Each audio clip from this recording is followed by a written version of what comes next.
Hello दोस्तों, study point में आप सभी का स्वागत है। आज की इस वीडियो में आपके लिए जीके एंड जीएस का महत्वपूर्ण प्रश्न लेके आए हैं जो हर प्रतियोगिता परीक्षा में आपको देखने मिलेंगे।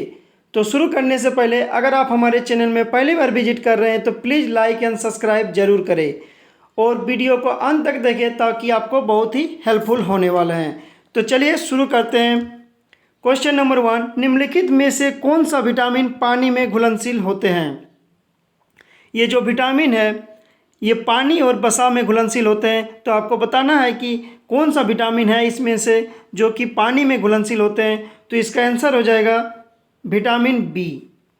विटामिन बी जो है पानी में घुलनशील होते हैं। और आपको याद रखना है कि विटामिन बी और सी दोनों जो है पानी में घुलनशील होते हैं, दोनों पानी में घुलनशील होते हैं। और बाकी सारे जो विटामिन है वह वसा में घुलनशील होते हैं।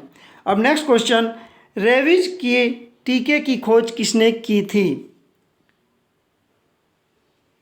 तो इसका आंसर हो जाएगा लुई पास्चर। रेबीज के टीके की जो खोज की है वह लुई पास्चर ने की है। तो चलिए नेक्स्ट क्वेश्चन देखते हैं।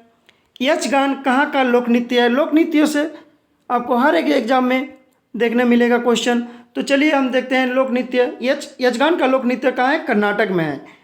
और महाराष्ट्र का लोक नृत्य क्या है? लावनी और तमाशा। लावनी और तमाशा जो है कि महाराष्ट्र का लोक नृत्य है। और गुजरात का क्या है? डांडिया। गुजरात का डांडिया हो गया, गरबा हो गया। और असम का क्या हो गया? बिहू। तो आपको याद रखना है कि महाराष्ट्र का क्या होता है? लावनी और तमाशा होता है। गुजरात का गरबा डांडिया होता है। असम का बिहू होता है, बिछुआ होता है। और यक्षगान का कर्नाटक। अब नेक्स्ट क्वेश्चन, दक्षिण भारत की सबसे ऊंची चोटी। दक्षिण भारत की सबसे ऊंची चोटी कौन है?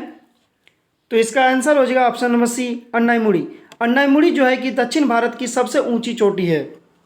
और अन्नाईमुड़ी कहाँ पे है? तो अन्नाईमुड़ी जो है तमिलनाडु में है। कहाँ है? तमिलनाडु में। और अगर आपको पूछ सकता है कि अन्नाईमुड़ी जो है इसकी ऊंचाई कितनी होती है, तो ये है 2696 मीटर जो इसका ऊंचाई है। आपको ये भी याद रखना है। अब नेक्स्ट क्वेश्चन, निम्नलिखित में से किसने दीन ए इलाही धर्म की स्थापना की है? तो दीन ए इलाही धर्म की किसने स्थापना की है? तो ये अकबर। इसका आंसर हो जाएगा अकबर ने की है। नेक्स्ट क्वेश्चन, निम्नलिखित में से किस विद्युत चुंबकीय तरंगों की तरंगदैर्घ्य सबसे लंबी होती है? आपके पास ऑप्शन है परावैंगनिक किरणें, प्रकाश किरणें, गामा किरणें, अवरक्त किरणें।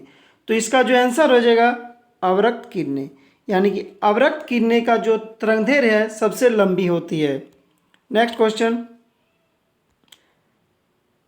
हाइड्रोक्लोरिक अम्ल का एक अन्य नाम क्या है? हाइड्रोक्लोरिक अम्ल का अन्य नाम क्या है? तो इसका आंसर हो जाएगा म्यूरेटिक अम्ल। म्यूरेटिक अम्ल को ही हम लोग हाइड्रोक्लोरिक अम्ल भी कहते हैं। और हाइड्रोक्लोरिक अम्ल का सूत्र हो जाएगा HCl। अब नेक्स्ट क्वेश्चन, बेकिंग सोडा का रासायनिक नाम क्या है? बहुत ही इंपॉर्टेंट क्वेश्चन है। बेकिंग सोडा का रासायनिक नाम क्या है? तो इसका आंसर हो जाएगा सोडियम बाइकार्बोनेट। सोडियम बाइकार्बोनेट को ही हम लोग खाने वाले सोडा कहते हैं। और इसका जो सूत्र होगा वह होगा NaHCO3। सोडियम बाइकार्बोनेट का सूत्र होता है NaHCO3। अब नेक्स्ट क्वेश्चन देखते हैं। क्वेश्चन नंबर 9, प्रथम एशियाई खेल का आयोजन कहाँ हुआ है? कहाँ हुआ था? प्रथम एशियाई खेल का आयोजन कहाँ हुआ था? तो इसका आंसर हो जाएगा भारत में हुआ था। और कब हुआ था? 1951 में हुआ था। ये जो प्रथम एशियाई खेल का आयोजन हुआ था भारत नई दिल्ली में हुआ था और 1951 को हुआ है। अब नेक्स्ट क्वेश्चन देखते हैं। क्वेश्चन नंबर 10, विश्व हिंदी दिवस कब मनाया जाता है? विश्व हिंदी दिवस कब मनाया जाता है? दिवस से आपको हर एक एग्जाम में एक न एक क्वेश्चन देखने को मिलेगा।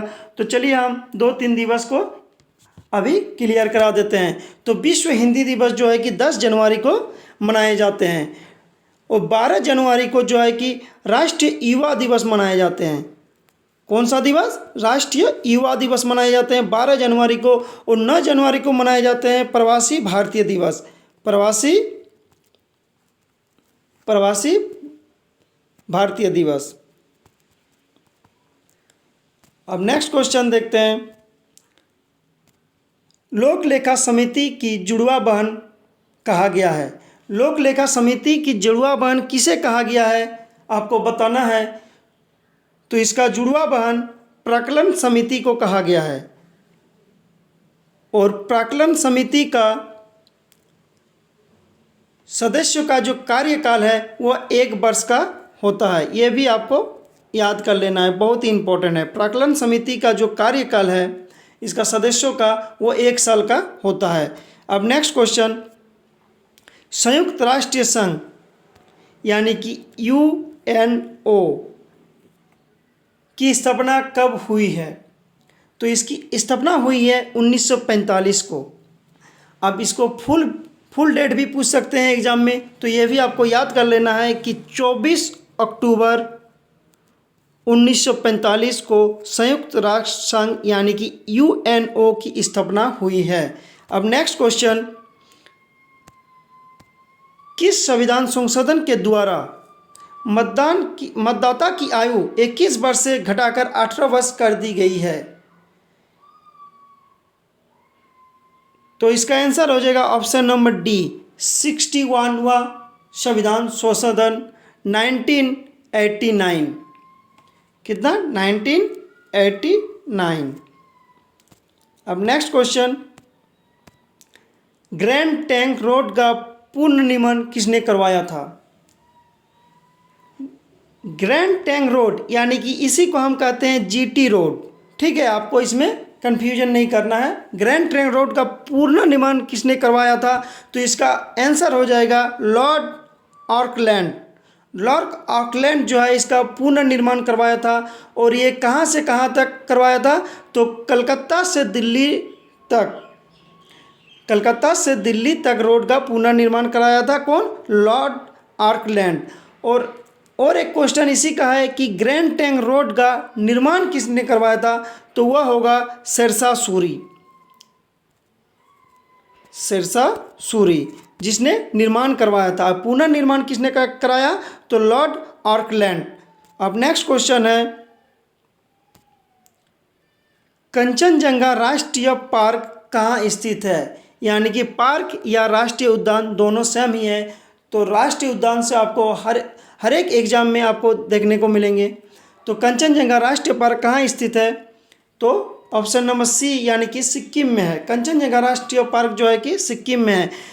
चलिए हम कुछ इंपॉर्टेंट राष्ट्रीय उद्यान देख लेते हैं जो आपको एग्ज़ाम में बहुत ही हेल्पफुल होने वाले हैं। तो चलिए देखते हैं कुछ राष्ट्रीय उद्यान। तो देखिए, महत्वपूर्ण राष्ट्रीय उद्यान नागरहोल राष्ट्रीय उद्यान कहाँ पे है। कर्नाटक में। आपको याद रखना है नागरहोल राष्ट्रीय उद्यान कहाँ है। कर्नाटक में। रोहिला राष्ट्रीय उद्यान हिमाचल प्रदेश में। कान्हा किसली राष्ट्रीय उद्यान मध्य प्रदेश में। और जिम कॉर्बेट राष्ट्रीय उद्यान बहुत ही इंपॉर्टेंट है। जिम कॉर्बेट राष्ट्रीय उद्यान जो कि उत्तराखंड में है। आपको पूछा जाएगा कि कौन सा ऐसा राष्ट्रीय उद्यान है जो भारत में पहली बार हुआ है। तो जिम कॉर्बेट राष्ट्रीय उद्यान। ठीक है। नेक्स्ट, गिर राष्ट्रीय उद्यान गुजरात में है।